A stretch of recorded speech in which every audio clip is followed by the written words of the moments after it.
أعوذ بالله السميع العليم من الشيطان الرجيم من همزه ونفخه ونفثه.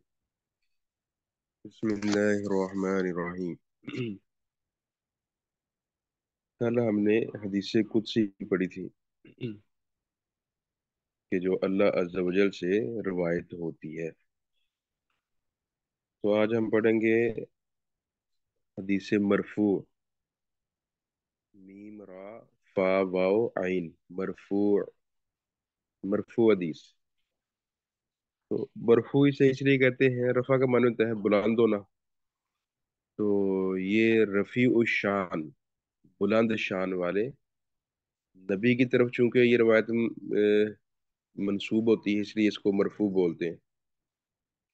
تو مرفوع حدیث اسے کہتے ہیں کہ جو اللہ کے نبی صلی اللہ علیہ وسلم سے منقول ہو. آپ کا قول، آپ کا فعل اور تقریر یا صفت. قول ہوتا ہے یعنی راوی کہتا ہے، صحابی کہتا ہے کہ اللہ کے نبی صلی اللہ علیہ وسلم نے یوں فرمایا. اور فعل ہوتا ہے کہ صحابی کہے کہ اللہ کے نبی صلی اللہ علیہ وسلم نے یوں کیا. تقریر ہوتی ہے کہ صحابی کہتا ہے کہ ہم نے اللہ کے نبی کے سامنے یہ کام کیا اور آپ نے ہمیں کچھ نہیں کہا. یعنی آپ کے سامنے یا آپ کے زمانے میں آپ نے وہ تقریر، جس طرح تقریر بولنا، گفتگو تو تقریری حدیث. تو جو آپ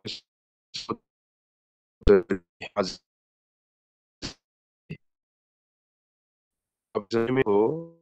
تو وہ اس یعنی وہ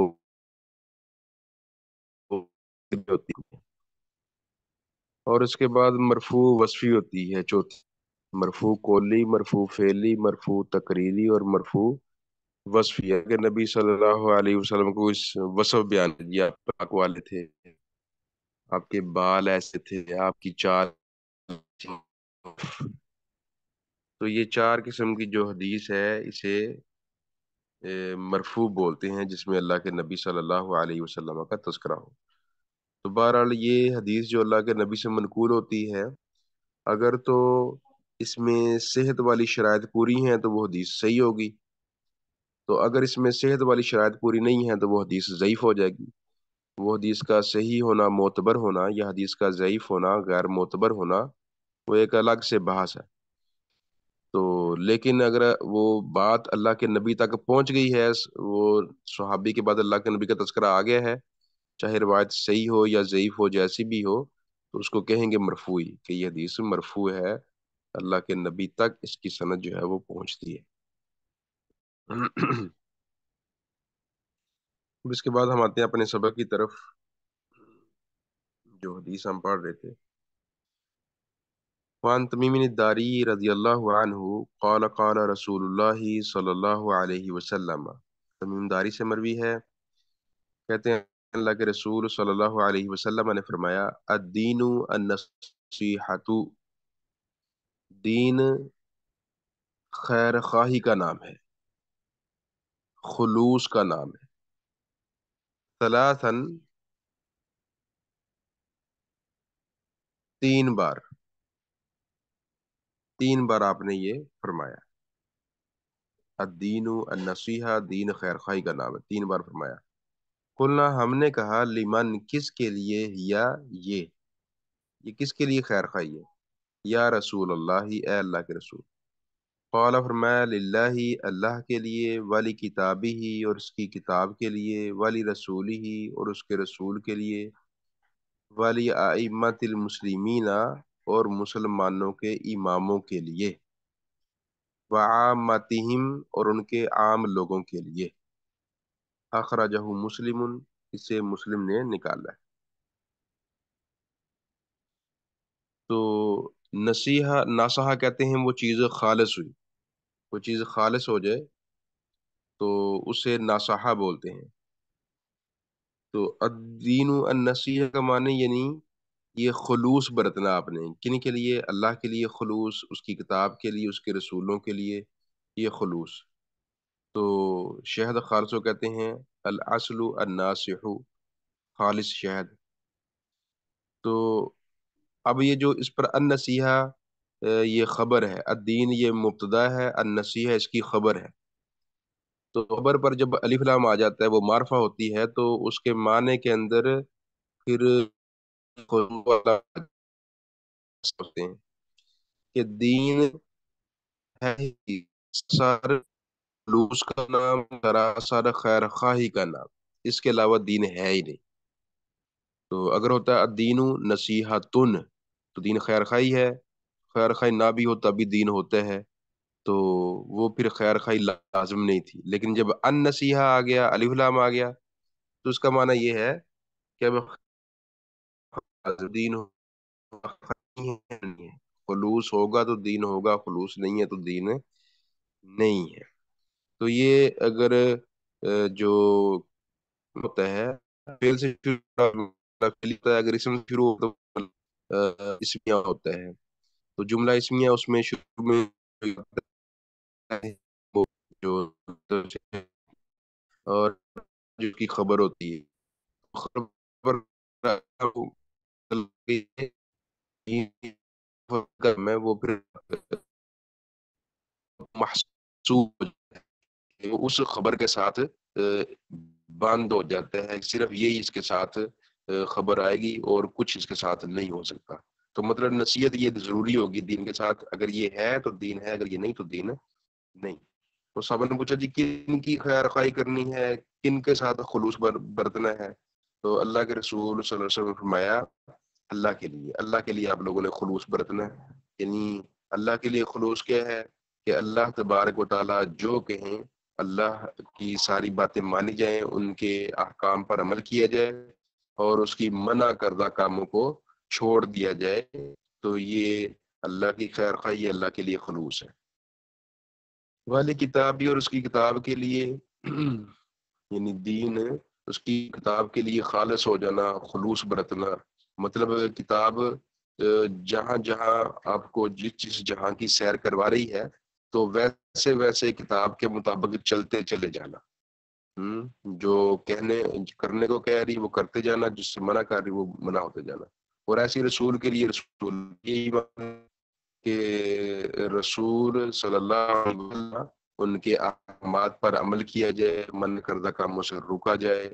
اور ان کی بتائی راہ پر چلا جائے، جس روشنی کے اندر چلا جائے تو ان کا راستہ نہ چھوڑا جائے کسی بھی کے اندر۔ تو یہ رسول کی خیر خواہی ہے، رسول کے لیے آپ کا خلوص برتنا ہے۔ اور آئمہ مسلمین کے لیے، مسلمانوں کے آئمہ سے مراد مسلمانوں کے حکمران ہیں، تو حکمرانوں کے ساتھ خلوص برتا جائے، یعنی جہاں پر دیکھے کہ ان کے خیر ہے اس کام کے اندر تو وہ ان کے ساتھ وہ سلوک کیا جائے، اور جہاں حکمرانوں کی کہ بدی ہو رہی ہے تو وہاں پر اس سے احتراز کیا جائے، یعنی حکمرانوں کی بات ان کے وضع کردہ اصولوں پر عمل پیرا ہوا جائے۔ بتاؤ شکار تو ان کو اس کے بارے میں آگیا جائے، جس طرح یہ افضل جہاد قرار دیا گیا ہے کہ ظالم سلطان کے سامنے کا کہنا، تو مطلب اپنی جان پر کھیل کے بھی بندہ ان کو راہ راست بتایا جی آپ یہ غلط راہ پر چل رہے ہیں اور سیدھی راہ یہ ہے۔ تو مسلمان آئمہ کو یعنی جس حد تک بندے سے ہو سکتا ہے ان کی خیر خواہی کرے، ان کی خیر خواہی یہی ہے کہ جو انہوں نے قوانین وضع کیے ہیں ان پر بندہ چلے اور جس سے روکا ہے ان سے رکے۔ لیکن اگر کوئی غلط قانون انہوں نے پاس کر لیا ہے، کوئی غلط روش پر وہ چل نکلے ہیں، ظلم کا بازار وہ گرم کر رہے ہیں، تو پھر ان کو آگاہ کرے، اس سے آگاہ کرے کہ آپ یہ غلط کر رہے ہیں، یہ ظلم کر رہے ہیں، اس کے اب کوئی جابر ظالم ہے جان بھی لینے پر آ جاتا ہے تو جان بھی اپنی قربان کر دیں، تو یہ افضل جہاد ہوگا۔ تو لیکن یہ ہے کہ ان کو برے کام سے روکیں ٹوکیں۔ البتہ یہ ہے کہ حاکم کے خلاف بغاوت کرنا، اس سے احتراز کیا جائے، اس سے عموماً فتنہ ہوتے ہیں۔ اب حدیث میں آتا ہے اللہ کے نبی صلی اللہ علیہ وسلم آپ نے فرمایا کہ ظلم حکمران آئیں گے تو پھر تم ان کے حقوق ادا کرنا اور اپنے حقوق جو ہے اللہ سے مانگنا۔ یہ اللہ کے نبی صلی اللہ علیہ وسلم نے فرمایا، حدیث میں آتا ہے کہ وہ جو تم سے مطالبے کرے تو ان کو ادا کر دینا، اگر وہ ظلم بھی کریں تو ان کے وہ حقوق ادا کر دینا اور اپنے حقوق کا اللہ سے مطالبہ کرنا، یعنی ان کے سامنے کلمہ حق کہے، لیکن یہ ہے کہ حکومت کے خلاف کھڑا ہوگا تو پھر اسے یہ ہوگا کہ وہ مزید فتنے پیدا ہو جائیں گے، مزید یعنی وہ جھگڑے پیدا ہوں گے، اور جو نظام کچھ سیدھا چل رہا ہے تو اس میں مزید بگاڑ آ جائے گا۔ مثلا جس طرح ہمارے پاکستان میں یہ نظام رہا ہے، ہمارے سابقہ حکمران تھے، اب لوگ بڑے پرجوش تھے، عمران خان تھے، ان کے بارے میں بڑے پرجوش تھے، جی بندہ بہت اچھا ہے، اور واقعی ماشاءاللہ اس نے بڑے اچھے کام کیے بھی ہیں اور بڑا اچھا لے کے ملک کو چلا بھی ہے۔ ہر بندے کے اندر اچھائی بھی ہوتی ہے، برائی بھی ہوتی ہے، تو لیکن اب بعض امور ایسے ہیں کہ اللہ نے اپنے نبی سے کہہ دیا تھا کہ وما انت عالم بھی مسیطر، آپ ان پر دروگے نہیں ہو، یعنی آپ کا کام ان کو دھکے سے صحیح کرنا نہیں، ان تک حق بات پہنچانا ہے اور جیسے ہو سکے ان سے منوانا ہے، تو لیکن دروگے بن جانا جی منوا کے ہی میں نے چھوڑنا ہے، تو اس سے پھر بگاڑ پیدا ہوتا ہے۔ تو یہ زیادہ کہہ لیں کہ بندہ حد کو کراس کرتا ہے تو پھر بگاڑ جو ہے اس کے اندر مبتلا ہو جاتا ہے، وہ جو تھوڑی خیر ہوتی ہے بندہ اس سے بھی محروم ہو جاتا ہے۔ تو یہ ہے کہ خیر کو بڑھایا جائے، نہ کہ جو پہلے خیر مل رہی ہے اس کو بھی اس کا بھی خاتمہ ہو جائے۔ تو اب یہ ہے کہ مسلمانوں کی آئمہ کی اب اس کے اللہ کے نبی صلی اللہ علیہ وسلم یہ بات سمجھ آتا ہے کہ کلمہ حق کہا جائے، ان کو سمجھایا جائے، ان کو روکا جائے، ٹوکا جائے جس حد تک ہو سکتا ہے، لیکن نظام کو چلنے دیا جائے۔ اگر نظام کی رقم گے تو پھر جو حقوق مل رہے ہیں، اب کتنی خودکشیاں ہوئی ہیں، کتنے لوگ جو ہیں وہ جان سے گئے ہیں حالات کی خرابی کی وجہ سے، یعنی حالات کو درست نہج پر لے کر چلنا یہ انسان کی ذمہ داری ہے، تو وہ یہ کام کرے، محنت کرے، لیکن یہ دروغہ بننے کی کوشش نہ کرے۔ اگر یہ کام کرے گا، بغاوت پر اتر آئے گا، تو پھر بہت زیادہ خرابیاں جو ہے وہ در آئیں گی، جو پہلے حقوق مل رہے ہیں وہ ملنا بھی مشکل ہو جائیں گے اور نظام بگڑ جائے گا، پریشانی کا شکار ہو جائے گا۔ تو سمجھ یعنی اعتدال ہے، اسلام کے اندر اعتدال ہے، کلمہ حق بھی کہنا ہے، اس کو بہترین جہاد بھی قرار دیا گیا ہے، اور ساتھ یہ بھی کہا کہ اگر بس نہیں چل رہا تو پھر یہ ہے کہ ان کے حق ادا کرتے رہو، پھر بھی نظام کو صحیح طور پر چلنے دو، تاکہ جن لوگوں کو جو کچھ مل رہا ہے چلو اتنا کا ملتا رہے، لیکن اپنے حقوق جو ہے ان کے معاملے کے اندر صبر سے کام لینا حتیٰ کہ تم اللہ سے جان ملو۔ یعنی اللہ کے نبی صلی اللہ علیہ وسلم نے انصار صحابہ کو بھی یہ کہا تھا کہ انصار صحابہ تمہیں میرے بعد جو ہے وہ ترجیح دیکھنے کو ملے گی، کہ اوروں کو جو غیر مستحق ہوں گے ان کو ترجیح دی جائے گی اور مستحقین ان کو چھوڑ دیا جائے گا، تو ایسے میں تم نے صبر کرنا ہے حتیٰ کہ مجھ سے حوض پر آن ملو۔ تو یہ واضح ارشاد تھا اللہ کے نبی صلی اللہ علیہ وسلم کا انصار صحابہ کے لیے۔ تو مطلب یہ بندہ اگر باریکی میں جا کے غور کرے تو سمجھ آتی ہے اس بات کی کہ وہ جب فتن پیدا ہو جاتے ہیں، بندہ میدان میں نکل آتا ہے حکومت کے خلاف، یہ مثلا اسلام کا جو نظام ہے نا، اسلام کا جو مزاج ہے وہ یہی ہے کہ ایک حکمران ہو، باقی سارے اس کے مطیع اور فرمانبردار ہو، تو وہ نظام کے اندر رہتے ہوئے اس کی اصلاح احوال کر لیں، اہل علم جو ہیں وہ ٹھیک ہے، اس کی گنجائش موجود ہے، لیکن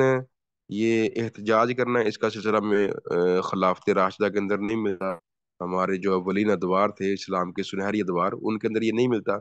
کہ اپوزیشن ہو پھر احتجاج ہو، یہ چیزیں ہوں۔ تو اب یہ کہہ لیں کہ جمہوری نظام کے خاصہ ہے یہ چیز، تو اس میں یہ چیزیں ہوتی ہیں، ورنہ اسلامی جو نظام ہے اس میں یہی ہے کہ جو حکمران بن گیا ہے وہ آخر دم تک حکمران ہی رہے گا، اور اس کی پالیسی وہ دیر پا اور مسلسل رہے گی۔ تو حکمرانوں کی خیر خواہ یہی ہے کہ ان کی بات مانی اور ان کے ظلم پر آواز اٹھائی جائے، ان کو آگاہ کیا جائے، تو لیکن ان کو آگاہ کیا جائے، نہ کہ لوگوں کی ذہن سازی شروع کر دی جائے اور لوگ جو ہیں وہ پھر جمگٹا کر کے آ جائیں، جس طرح یہ حضرت عثمان کے دور میں ہوا رضی اللہ تعالیٰ عنہ، کہ لوگوں کی ذہن سازی کی گئی اور ان کو پھر دارالحکومت پر حملہ کرنے کے لیے چڑھا لایا گیا، اور اس کے بعد خلیفہ کی شہادت ہوگی۔ اب چاہتے تو وہ لوگ یہ تھے جی عثمان حق پر نہیں ہے، انہوں نے غلطیاں کی ہیں، اپنوں کو نوازا ہے، تو جب پراپیگنڈے ہوتے ہیں تو پھر بہت سی غلط باتیں مشہور ہو جاتی ہیں، تو اس وجہ سے یہ خلافت چھوڑ دیں۔ اب عثمان وہ تھے کہ جن کے بارے میں اللہ کے نبی نے فرمایا تھا صلی اللہ علیہ وسلم، واضح احادیث ملتی ہیں کہ اس دور میں یہ بندہ حق پر ہوگا، تو وہ دیکھا گیا عثمان تھے۔ فتنے کے دور میں یہ بندہ حق پر ہوگا، تو وہ اللہ کے نبی نے جب ارشاد فرمایا، اشارہ کیا تو عثمان جا رہے تھے، تو عثمان دیکھا گیا وہ عثمان تھے۔ اور پھر حدیث میں یوں بھی آتا ہے کہ اللہ کے نبی صلی اللہ علیہ وسلم نے عثمان سے کہا تھا، عثمان اللہ تمہیں ایک قمیض پہنائے گا تو تم نے اسے اتارنا نہیں ہے، تم نے اسے اتارنا نہیں ہے خود۔ اب جب لوگوں نے مطالبہ کیا کہ عثمان خلافت چھوڑو، تو اس قمیض سے مراد یہی خلافت ہی تھی، تو عثمان نے کہا جی مجھے نبی کی وصیت ہے، میں یہ چھوڑ نہیں سکتا۔ تو اب چھوڑنی نہیں ہے، تو اب خلافت کے حکومت کے حریص تھے، لالچی تھے؟ نہیں، لالچ بھی نہیں تھی، اللہ نبی کا حکم تھا۔ اگر لالچ ہوتی تو امیر معاویہ نے کہا تھا جی ہم لشکر یہاں پر بھیج دیتے ہیں، صحابہ نے کہا تھا، حسین، عبداللہ بن عمر، ابو ہریرہ، بڑے بڑے جلیل قدر صحابہ عثمان کے دروازے پر کھڑے ہیں جی ہم پہرا دیتے ہیں، آپ ہمیں حکم دیں، ہم ان باغوں کو کالا کما کرتے ہیں، مدینہ سے ان کو بھگا دیتے ہیں۔ عثمان کہنے لگے جی میری خاطر مدینہ میں کسی کا خون کا قطرہ بھی نہیں بہنا چاہیے، بلکہ جو پہرے پر کھڑے تھے بھی کہا جی تم چلے جاؤ تو میری خاطر کوئی تلوار نہ اٹھائے، مجھے یہ مارتے ہیں مارنے دیں، لیکن میں نبی کے شہر کے اندر کسی کا خون بہتا ہوا دیکھنا نہیں چاہتا۔ تو یعنی ان کو خلافت کی ہرس نہیں تھی، ورنہ وہ مقابلہ کرتے، میدان میں آتے، مقابلہ جو کرنے کے لیے علی کی اولاد آئی بیٹھی ہے، تو وہ بھانجے لگتے تھے ان کے، خالو تھے یہ ان کے، تو ان سے مقابلہ کرواتے، لیکن انہوں نے یہ سارا کام نہیں کروائے، تو صرف اللہ کے نبی کے حکم کی وجہ سے۔ تو اب یہاں پر ہم دیکھتے ہیں کہ عوام ان کے ذہن تو کوئی ہوتی بھی ہے، مطلب بنتا بھی ہے، لیکن وہ جب پراپر ہوتا ہے تو وہ پہاڑ ایک بن جاتا ہے۔ تو عوام کی چیز کی سمجھ نہیں ہوتی، لیکن جو خواص ہوتے ہیں ان کو اس چیز کی سمجھ ہوتی ہے۔ تو اہل علم جو ہوتے ہیں، اب جو اہل علم اب بھی ہم دیکھتے ہیں جس طرح یہ علماء ہیں یا پھر یہ دانشور ہیں جو اینکر پرسن ہیں، تو یہ لوگوں کو آگاہ کرتے ہیں، لوگ ان کی باتوں پر یقین زیادہ کرتے ہیں کیونکہ یہ اندر باخبر ہوتے ہیں۔ تو عوامی رائے تو اس کی اپنی ایک بات ہوتی ہے، لیکن اصل یہ جو خبر رکھنے والے لوگ ہیں، اصل رائے کی اہمیت انہی کی ہوتی ہے۔ تو بہرحال اب بھی اس دو پراپیگنڈا ہوا اور اللہ تعالیٰ عنہ جو ہے ان کو شہید کر دیا گیا۔ تو اب عثمان کی شہادت، اب وہ لوگ چاہتے کیا تھے، کوفہ، بصرہ اور مصر سے آنے والے چاہتے یہ تھے کہ عثمان کے نظام کے اندر تھوڑی کمی آ گئی ہے، ہم اس کی اصلاح، اب اس اصلاح کے لیے راستہ بغاوت کا، اب بجائے اس کے کہ اصلاح ہوتی، الٹا عثمان کو قتل کرنے بعد عثمان لڑائی سے باز آئے بیٹھے ہیں، وہ کسی کو کچھ نہیں کہہ رہے، باغ کو بھی کچھ نہیں کہہ رہے، بلکہ لوگوں نے وہ نماز پڑھاتے ہیں تو کہا ان کے پیچھے نماز پڑھو، جو اچھا کام کرے ساتھ کرو مل کے، ان کے کام کرے وہ ساتھ نہیں دینا۔ تو مطلب وہ عثمان رضی اللہ تعالیٰ عنہ بڑی معتدل ان کا یہ رویہ رہا ہے، بڑا نرم رویہ رہا۔ تو انہوں نے اصلاح احوال کے لیے کہ حکومت کے نظام کو ہم پھر ابو بکر اور عمر کے جو ادوار ہیں اس طرز پر چلائیں، تو بجائے اس کے کہ اس طرز پر چلتا، الٹا اتنا بگاڑ آیا کہ ہزاروں مسلمانوں کی شہادتیں ہوئیں، مسلمان دو بھاگے، آپس میں جنگیں ہوئیں، وہ جو اسلام کا پھریرا دنیا کے اندر لہرا رہا تھا اور پھیل رہا تھا اسلام، اس کا راستہ رک گیا۔ لوگ، اب ظاہری بات اسلام پھیل رہا تھا، مسلمان ہو رہے تھے اور اسلام کی تعلیمات سے فائدہ اٹھا رہے تھے اور اپنی آخرت سنوار رہے تھے، تو لوگوں کا فائدہ ہونا بھی رک گیا، اسلام کا پھیلنا بھی رک گیا، اور اسلام کا آگے بڑھنا، ترقی کرنا وہ بھی رک گیا۔ یعنی وہ جو اصلاح کی کوشش کی تو اس کی بجائے مزید بگاڑ جو ہے وہ پیدا ہو گیا۔ تو ان باتوں سے سمجھ آتی ہے جو اللہ کے نبی نے فرمایا تھا صلی اللہ علیہ وسلم۔ ایک طرف یہ فرمایا کہ کلمہ حق کہو ٹھیک ہے، اور دوسری طرف یہ فرمایا کہ اگر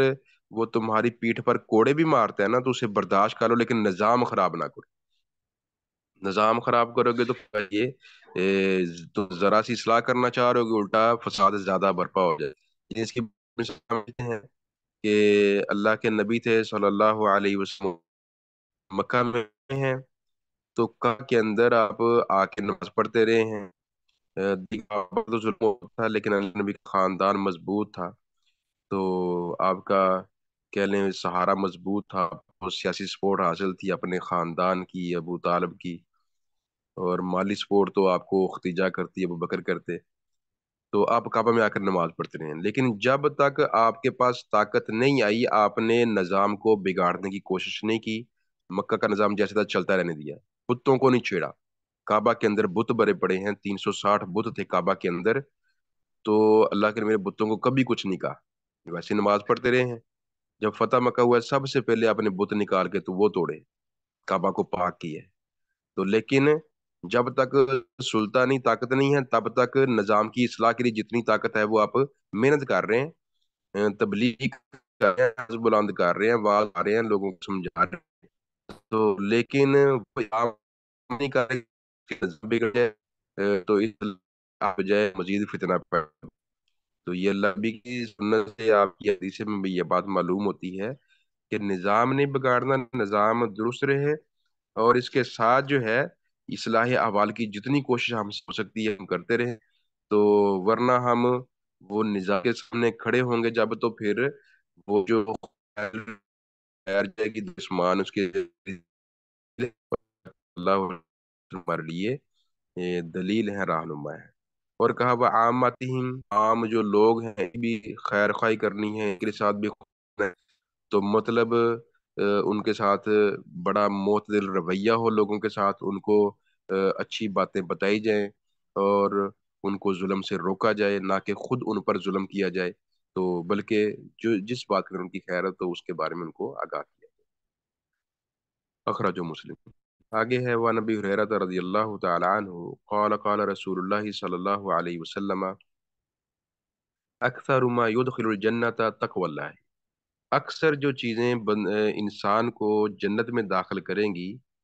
وہ ہوگا اللہ کا تقوی، اللہ کا ڈر، وہ حسن الخلقی، اور اچھا اخلاق۔ اللہ کا ڈر اور اچھا اخلاق، یہ دو چیزیں بندے کو اکثر اللہ کی جنت میں داخل کریں گی۔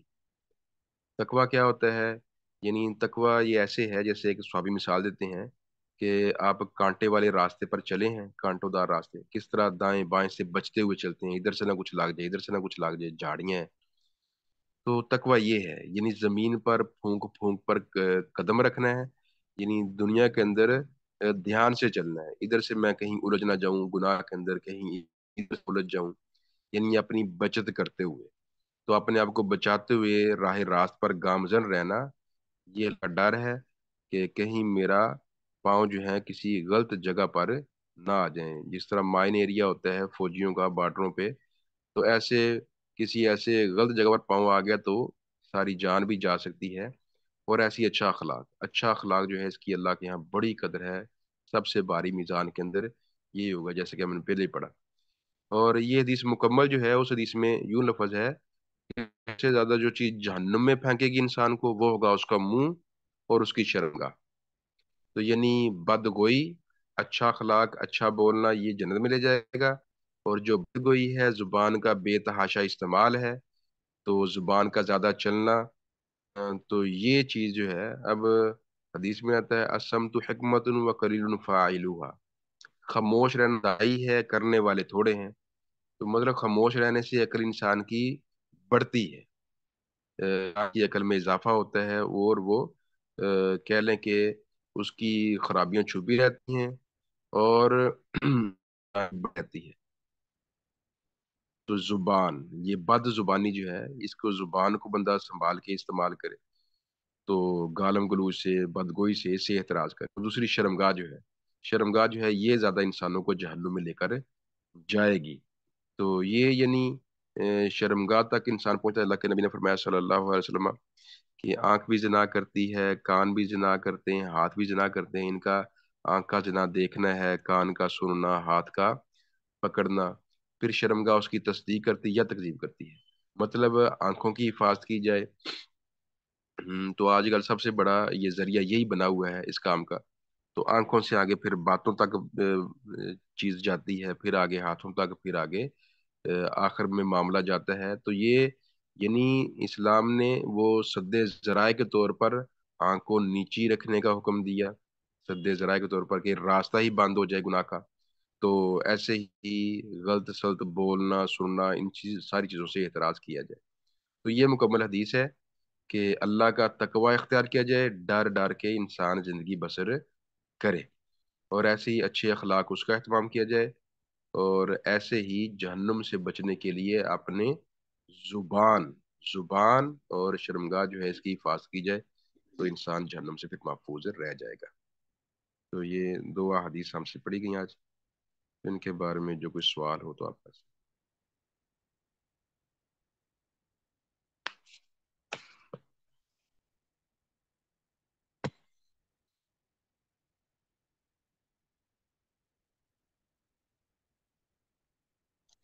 السلام علیکم. وعلیکم السلام ورحمۃ اللہ. جی شیخ صاحب، یہ جو آپ نے ابھی بولا تھا کہ جو حکمران جو اگر حق پہ نہیں ہے باطل پہ بھی ہے، پھر بھی ہمیں اس کا ساتھ دینا چاہیے تاکہ فتنہ نہیں پھیلے. تو جب باطل کو پھر مٹانے کے لیے ہی تو کوشش نہیں کرے گا انسان، تو پھر کیسے؟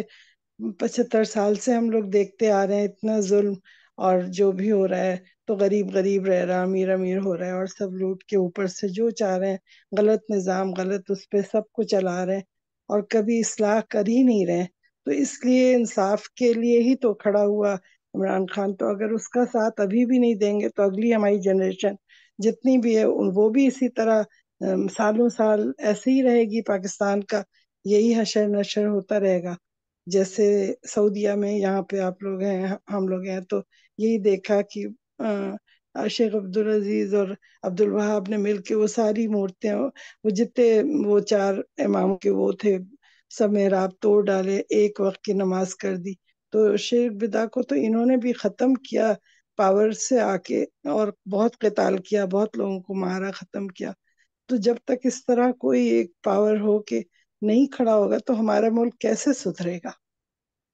جب تک یہ سارے پاور آئے اور وہاں پہ بھی داتا دربار اور یہ سب چیزوں کو ایک دم سے کوئی اٹھ کے نہیں کھڑا کرے گا تو وہ تو کبھی بھی نہیں ٹھیک ہوگا. اگر ہم نے باطل ہی کا ساتھ دیا اور حق کا ساتھ نہیں دیا، تو حکمراں کا ساتھ دینا ضروری ہے جو کہ حق پہ ہو، جو صحیح ہے. میں نے بات یہ کیا کہ جو ان کے کام ٹھیک جا رہے ہیں نا وہاں ان کی بات مانی جائے اور ان کے منع کردہ کاموں سے رکا جائے، لیکن جو کام جی ان تو کے غلط صحیح ہیں جا وہاں رہے پر ہوں ان کا تب نا، ساتھ. صحیح جا رہے ہوں نا، ہوں. جبکہ انہوں نے انصاف سے مطلب عمران خان نے کینسر اسپتال بنایا، حضور صلی اللہ علیہ وسلم کے وہ پڑھائی کے لیے یونیورسٹی اور کیا کیا بہت ساری چیز، نہیں رحمت اللہ عالمین جو ہے وہ بنائی یونیورسٹی، دوسری یونیورسٹی یعنی اچھا بنایا، مسافر خانہ بنایا، غریبوں کا وہ کیا، پنجاب کا سب کے علاج کا وہ کیا. مطلب کتنے اچھے اچھے کام کیے جو کہ کبھی نہیں ہوئے تھے، 75 سال میں نہیں ہوئے تھے. تو اتنے اچھے اچھے کام ہو رہے تھے، اگر ہم ان کا اٹھ کے سپورٹ نہیں کرتے. اس وقت اگر ایک آیا تھا باجوہ، اس کو اٹھا کے لوگ پکڑ لیتے اور نہیں آنے دیتے اور عمران خان کا انصاف کا ساتھ دیتے تو یہ ملک تو ترقی کر کے پتہ نہیں کہاں چلا جاتا. لیکن ہم نے وہی لوٹنے والوں کو دوبارہ بلا لیا اور پھر ملک بالکل ڈاؤن ہو کے ختم، اس کی اکانومی کو ختم کر کے رکھ دیا. تو اس وقت کیا ہوا؟ میجورٹی نے، ہم سب نے اس کا حق کا نہیں ساتھ دیا نا، ہم نے انصاف کا ہم نے ساتھ ہی نہیں دیا. نہیں، جس طرح اب یعنی ماحول بنا ہے نا، جس طرح اب کہہ لیں کہ اب پالیسی اختیار کی گئی ہے محمد خان صاحب کی طرف سے بھی، کہ یعنی اپنا کام بھی کرنا ہے، آواز بھی بلند کرنی ہے، احتجاج بھی ریکارڈ کروانا ہے، اور حکومت کے خلاف بغاوت بھی نہیں کرنی. بغاوت مثلا یہی ہے نا، جس طرح ہمارے ہاں نظام ہے کہ وہ احتجاج کرتے ہوئے روڈوں پہ آ کے بیٹھ جاتے ہیں، نظام نہیں چلنے دینا. نظام بند نہ کریں، باقی لوگوں کو اویئر کریں، ان کو قائل کریں، اپنے ساتھ ملائیں. میرا دوست ہے وہ بھی نا اس طرح بڑے پرجوش تھے جب یہ بنا ہوا، تو میں نے کہا تھا ان کی حکومت بنی ہے خیبر پختونخوا کے اندر، اگر وہاں جس جی طرح وہ ڈلیور کر رہے ہیں، لوگوں کو ساتھ ملا رہے جی ہیں، یہ ملائیں اور لوگ خود ان کے ساتھ ملیں، تو ہمارا تو نظامی جمہوری ہے، تو لوگ ان کے ساتھ مل جائیں گے تو کہہ لو کہ سارا پاکستان پھر ان کے ساتھ ہوگا. تو لیکن یہ اس طرح نظام بند کر کے کہ حکومت چلنے نہیں دینی، اس طرح پھر بگاڑ آئے گا، تو اور اوپر ایسے ہوا بھی اوپر پھر پاور والے کرنے یہ نہیں دیتے نا، وہ تو چاہ رہے تھے اسی وقت سے کہ اس کو ہم- پھیلایا جائے، لیکن اس کو ہم پھیلنے دیں گے تب نا،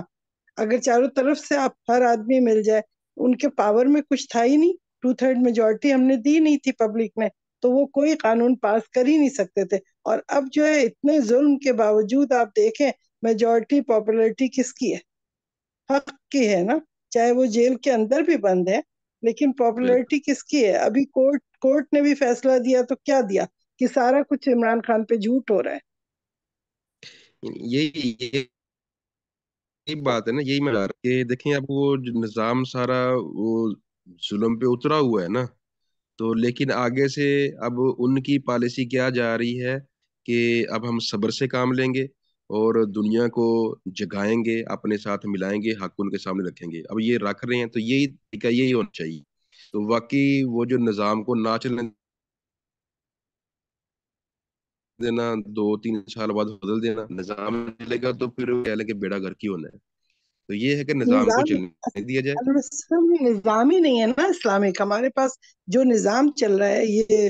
یہی سب سے گڑبڑ ہے۔ اسی کے اندر اگر اسلامک نظام آ جائے، سود ختم ہو جائے اور یہ ساری چیزیں ہو جائے، اس نظام کے لیے علماء کو چاہیے کہ ان کی مدد کریں، اور جن کو جو چیز ان کو نہیں آتی ہے چپ چاپ سے پیچھے پیچھے سے جائیں، ان کو سمجھائیں کہ دیکھو تم نظام کو صحیح کر لو تو یہ ملک صحیح چلے گا۔ نظام نہیں ہے ہمارے یہاں کا صحیح، ہم تو وہی یہود نصارہ کیا ہندو جو بھی چل رہا ہے نا ڈیموکریٹک سسٹم، جس میں بالکل دھاندلی ہوتی ہے، نہ صحیح ووٹ کوئی ملتا ہے، نہیں کچھ نہیں ہوتا۔ تو اس کو ٹھیک کرنے کے لیے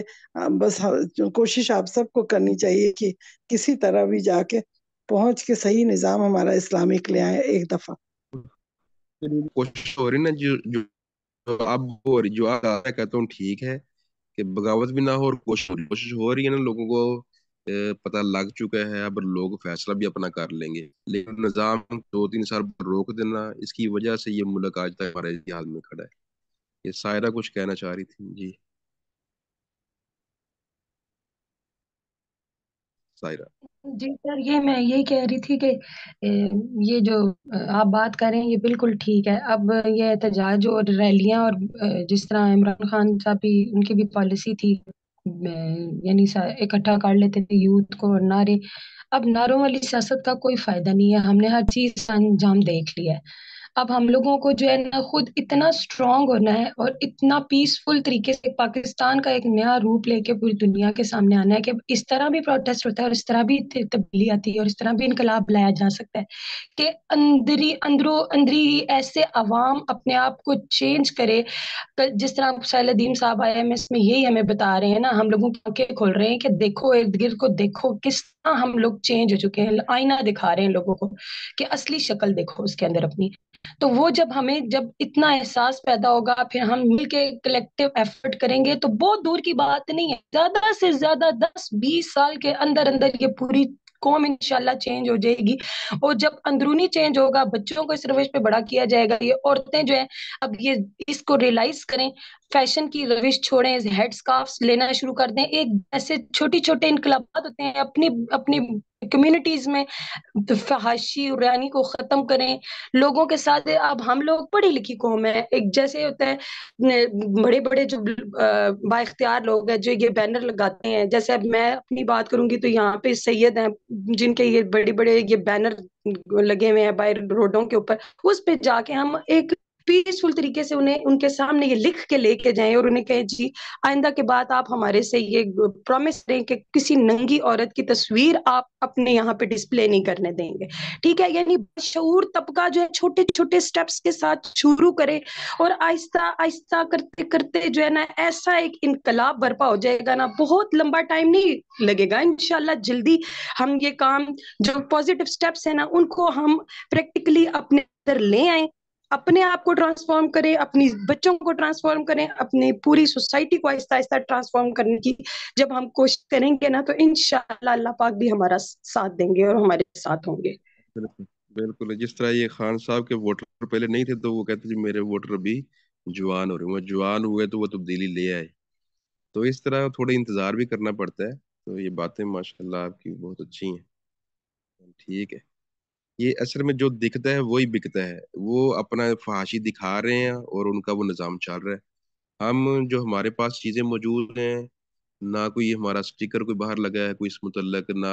یہ میں نے دیکھے ہیں پوسٹر فیصلہ آباد کے اندر نا بعض لگے ہوئے ہیں کہ خط کے پردے کے متعلق یہ پردہ بہت اچھی چیز ہے، اور شکاگو کے اندر امریکہ کے اندر لڑکیاں پردے کر رہی ہیں، تو اس طرح کی چیزیں دکھائی جائیں گی تو لوگ پھر انشاءاللہ اس پر قائم دائم ہو جائیں گے۔ ٹھیک ہے، ماشاء اللہ آپ کی باتیں۔ ہاں جی، ہنا صاحبہ کیا کہنا ہے سر؟ جی سر، آج ایک حدیث پڑھی ہے، اس کی ذرا اتھینٹسٹی کر دیں۔ یہ حدیث ہے کہ وہ شخص جو لوگوں سے میل جول رکھتا ہے اور ان کی اذیتوں کو برداشت کرتا ہے، وہ بہتر ہے اس شخص کے جو میل جول نہیں کرتا اور ان کی اذیتوں کو یعنی کہ نہیں وہ دیکھتا۔ تو یہ ابن ماجہ کا ہی آ رہا ہے میرے پاس ریفرنس 4032، لیکن سرچ نہیں ہو پا رہی، تو کائنڈلی اگر آپ بتا دیں کہ صحیح ہے کہ نہیں، کیونکہ میں فارورڈ بھی کر چکی ہوں اور مجھ سے پوچھا ہے کسی نے کہ یہ مل ہی نہیں رہی۔ نا یہ حدیث صحیح ہے، اور ہمارے کل کے سبق میں یا پرسوں کے سبق میں آ جائے گی انشاءاللہ، یہ آپ کی آگے حدیث آ رہی ہے۔ جی مجھے تھوڑی سی ریلیٹ کرتی ہوئی بھی نظر آ رہی تھی، تو میں نے کہا میں اس کی کنفرمیشن کروا لوں۔ اور سر کیا ایسی بھی ایک حدیث ہے، حدیث قدسی کے نام سے، کہ میں نے انسان کو گندے پانی سے اور پھر خون کے لوتھڑے سے اور اس طرح سے سارا 9 مہینے کا پیریڈ، اور پھر اس کو ماں باپ سے محبت اس کے اندر ڈالی، اور یہ سارا ایک اللہ تعالیٰ نے بتایا ہے تخلیق انسان کے یہ تو بارے قرآن میں، میں بھی تو آتا ایسے ہے، یہ سر تو ایسی قرآن میں حدیث بھی آتا قدسی ہے۔ ہے۔ سر آپ سے کبھی حدیث کے بارے میں معلومات لینی ہو تو کیا آپ کا پرسنل نمبر مل سکتا ہے، کہیں ہے یا پرسنل آپ رپلائی نمبر کرتے؟ سر اکثر یہ کیونکہ گروپ کے اندر ہے، گروپ میں ہے نہیں آپ؟ مجھے نہیں پتا آپ کا تعلیم نمبر کون سا، میں پتا کر لیتی ہوں اگر آپ گروپ میں ہیں تو۔ سر تعلیم ایکچولی الحدیث کے اندر ہاں میرا جی، ایکچولی گروپس ہوتے ہیں تو اس میں پھر بہت ذمہ داری بن جاتی ہے کہ آپ نے اتنے لوگوں تک ایک بات اگر قرآن و حدیث کی سمجھ کے پہنچا دی اور پھر کو پوچھتا ہے کہ یہ نہیں مل رہی، تو پھر بڑی جواب دہی کا ایک احساس پیدا ہو رہا ہوتا ہے۔ تو میں کہہ رہی ہوں کہ مجھے لازمی ایکسیس ہو کہ میں فوری طور پہ پتا کروں۔ صحیح ہے، صحیح ہے۔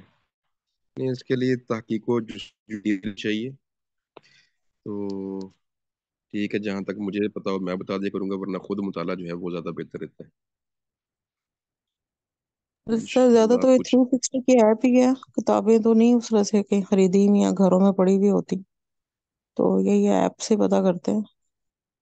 صحیح ہے، چلیں جہاں سے نہ پتہ لگے تو انشاءاللہ آپ کو بتا دیں گے۔ جزاک اللہ خیر۔ جزاکم اللہ خیر شیخ۔ بارک اللہ فیک۔